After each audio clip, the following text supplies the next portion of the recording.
Naskah soal ujian nasional tingkat SD atau MI di Lamongan, Jawa Timur mulai didistribusikan ke Mako Kepolisian Sektor dengan pengawalan ketat aparat. Pengawalan dilakukan agar tidak terjadi kebocoran naskah saat pelaksanaan UN Senin mendatang.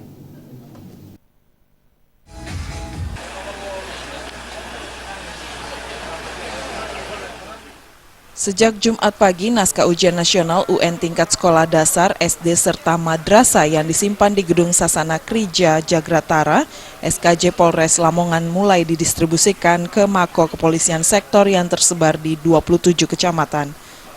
Dalam pendistribusian ini, petugas memeriksa guru yang akan memasuki ruang tempat soal disimpan guna menghindari adanya kecurangan.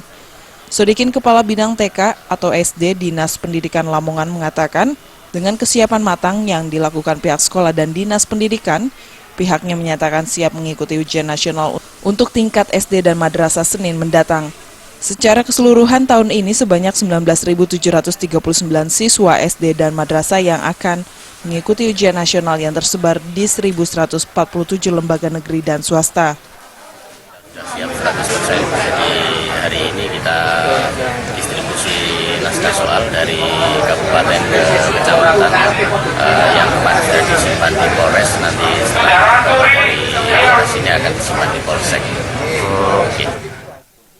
Meski ujian nasional tidak lagi menjadi syarat kelulusan, namun Dinas Pendidikan Lamongan berharap nilai ujian nasional siswa tinggi sebagai pemetaan kualitas kemampuan pendidikan.